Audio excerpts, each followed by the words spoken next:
కావలి rural మండలం అన్నగారిపాలెం, కొత్తూరు, పెద్దనట్టు, నడింపల్లి, పూలదరువు, జువ్వలదిన్నె తదితర గ్రామాల్లో ఎన్నికల ప్రచారం నిర్వహించిన ఎమ్మెల్యే రామిరెడ్డి ప్రతాప్ కుమార్ రెడ్డి ఇంటింటా ప్రచారంలో అపూర్వ స్వాగతం. అభివృద్ధి చేసే ఆదరించండి అంటూ ఎమ్మెల్యే రామిరెడ్డి ప్రతాప్ కుమార్ రెడ్డి విజ్ఞప్తి. ఓటు మీ యుద్ధని చెప్పిన దమ్మున్నడు జగను, చెప్పిన మాట చెప్పినట్టుగా చేసిన మా రాజన్న కొడుకుర జగను.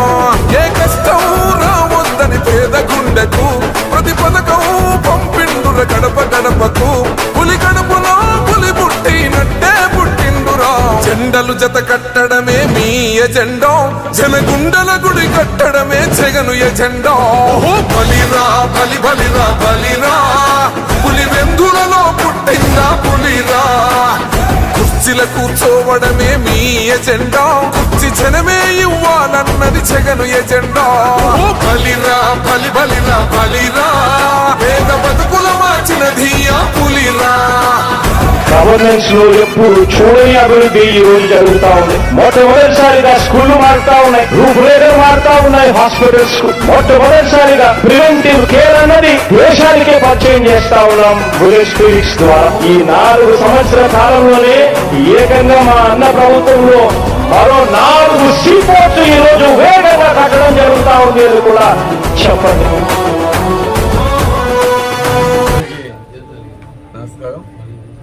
ఈరోజు ఒట్టూరు నుండి పిన్ని వెంకటేశ్వర కుమారుడు యేసుబాబు మరియు ఒక 50 కుటుంబాలు ఈరోజు వైసీపీలో చేరడం నిజంగా చాలా సంతోషం. ఈరోజు జగనన్న చేస్తున్న పథకాలు అవన్నీ కూడా ప్రతి ఒక్కరికి అందాయి, మా కుటుంబాలు బాగుపడ్డాయి. అంతేకాకుండా కావలి నియోజకవర్గంలో వైఎస్ఆర్సీపీని గెలిపించడానికి మా శాయశక్తిగా కృషి చేస్తామని చెప్పి ఈరోజు వచ్చి వాళ్ళంతా కూడా పార్టీగా జాయిన్ అవడం చాలా సంతోషం. మేము వాళ్ళందరినీ కూడా అందరినీ పార్టీలోకి ఆహ్వానిస్తున్నాం.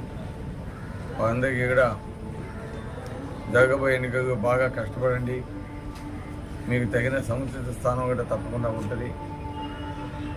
అందరూ కూడా కలిసికట్టుగా పనిచేసి కావలి నియోజకవర్గంలో అటు ఎంపీగా పోటీ చేస్తున్న విజయసాయికి మంచి మెజార్టీ తీసుకురావాలి.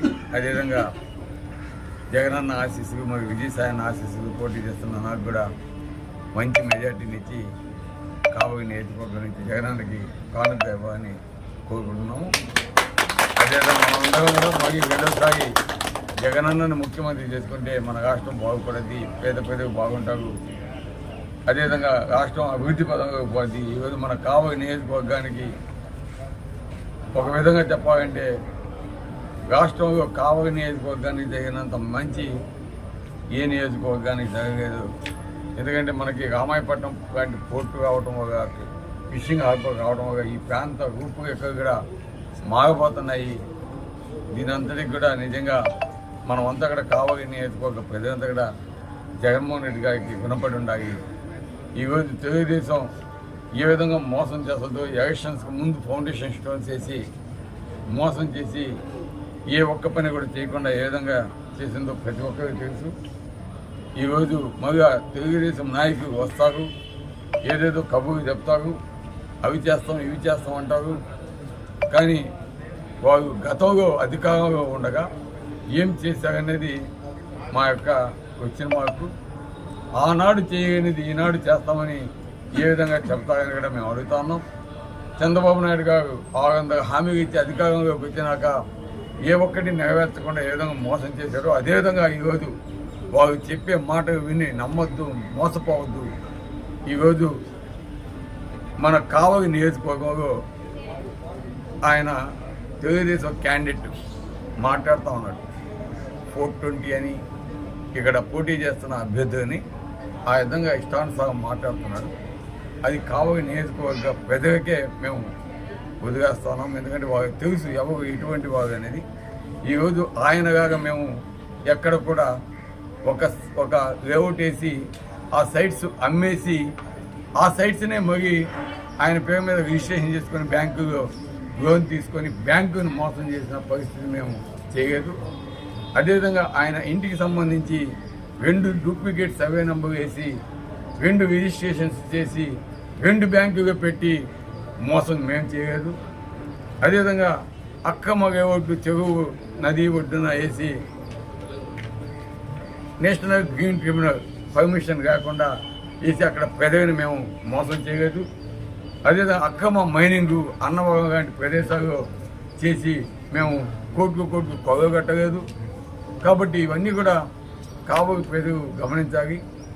ఈరోజు అటువంటి ఆయన అంటున్నాడు మా మీద 7 కేసులు ఉన్నాయి.